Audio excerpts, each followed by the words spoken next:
Has your exchange closed down and you're not sure what this means for your crypto taxes? Today, we'll talk about how to deal with closed exchanges and their tax implications. Before we jump in, the information in this video is for educational purposes only and is not tax, financial, or legal advice. Also, the examples I mentioned might not exactly match your situation. So as always, speak to a qualified professional if you're looking for tax advice. Hello, my name is Nelly and welcome back to another video. Today, we're talking about closed exchanges. If you're faced with this situation, here are some things you can do to maximize your gains.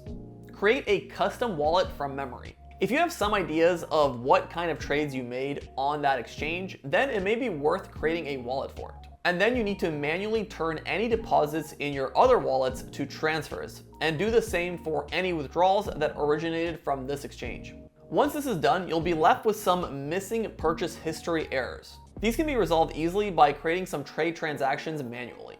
So here's an example. If you sent 1 BTC into Cryptopia, then traded it for 10 Ethereum, and then transferred that 10 Ethereum to another exchange, here's how you would handle this situation. Firstly, find the transaction in the wallet that you sent 1 BTC from and change it to a transfer to Cryptopia. Then you would find the deposit transaction in your other wallet from the 10 Ethereum that was received from Cryptopia and change it to a transfer to. Finally, you would create a manual transaction in your Cryptopia wallet for 1 BTC to 10 Ethereum. The date for this transaction would be a best guess. Let's talk about some tips for recovering your data. First, create a custom wallet for the closed exchange. Then go to the wallets page and click on Add Wallet/Exchange. In the name of your wallet in the search, click on the Create Custom XYZ Wallet link. If you have any records or emails containing information about transactions in the account, you can add them manually.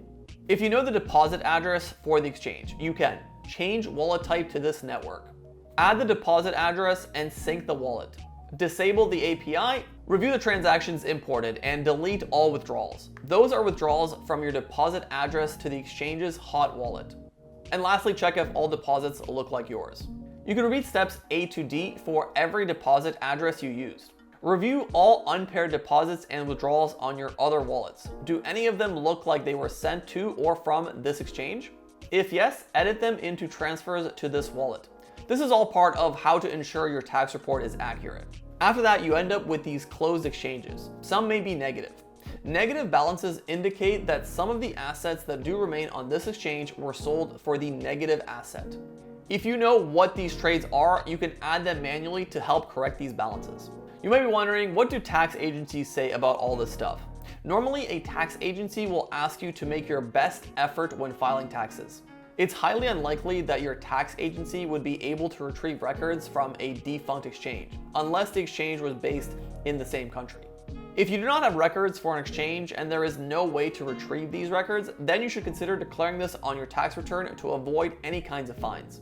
And that'll do it for today's video. It was a bit of a trickier topic, but I hope this video helped. And if it did, consider dropping a like and subscribing for more crypto content. If you need further assistance, I've left a bunch of different resources down below, from our forum section to our help center to contact information. See you next time. Peace.